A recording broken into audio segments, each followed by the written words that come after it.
Chers frères et sœurs en Christ, Dieu veut agir puissamment dans nos vies. Il désire nous combler de sa paix, nous guider et nous sanctifier. Mais parfois, nous mettons en place des obstacles qui empêchent son action. Aujourd'hui, nous allons voir ensemble 5 erreurs qui peuvent bloquer la grâce de Dieu en nous. Le manque de foi et de confiance en Dieu. Jésus nous dit dans l'Évangile, « Tout est possible à celui qui croit ». Pourtant, combien de fois doutons-nous de la puissance de Dieu? Nous prions, mais au fond de nous, nous restons sceptiques. Nous pensons que certaines situations sont trop compliquées pour être changées. Que faire? Apprenons à cultiver une foi inébranlable. Lisons la parole de Dieu, méditons-la et rappelons-nous que Dieu ne ment jamais. Lorsque nous nous appuyons sur lui, nous verrons des miracles se produire dans notre vie.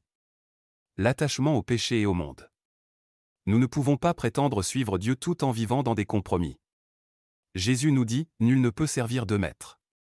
Parfois, nous nous accrochons à certaines habitudes qui nous éloignent de lui, rancune, orgueil, convoitise, impureté, excès de colère. Que faire? Le carême est un temps favorable pour un examen de conscience profond. Confessons nos péchés, faisons un pas concret vers la conversion et demandons la force du Saint-Esprit pour vaincre ce qui nous éloigne de Dieu. Une prière tiède et sans engagement. Beaucoup prient sans réellement s'ouvrir à Dieu. Nous récitions des prières, mais sans cœur. Pourtant, la prière est un dialogue vivant avec Dieu. Si elle devient une routine vide, elle perd son pouvoir transformateur. Que faire? Adoptons une prière fervente et sincère.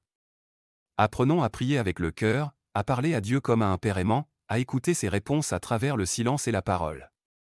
Le manque de pardon. Jésus nous enseigne que si nous voulons recevoir le pardon de Dieu, nous devons aussi pardonner. Si vous ne pardonnez pas aux hommes, votre Père ne vous pardonnera pas non plus.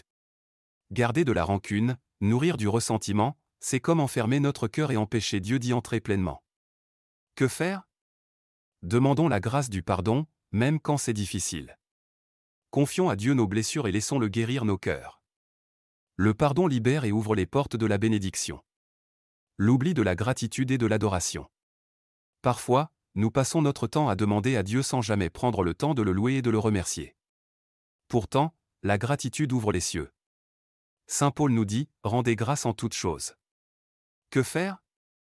Prenons l'habitude de remercier Dieu chaque jour, même pour les petites choses. L'adoration est aussi un puissant moyen d'accueillir la présence divine. Plus nous rendons gloire à Dieu, plus son action se manifeste dans nos vies. Laisse Dieu agir pleinement en toi.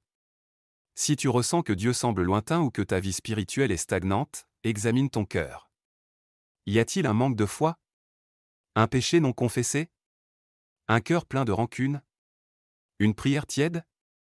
Une gratitude absente? En corrigeant ces erreurs, nous permettons à Dieu de prendre toute la place et d'agir librement dans nos vies. Alors, ouvrons-lui notre cœur avec sincérité et confiance. Que le Seigneur vous bénisse abondamment.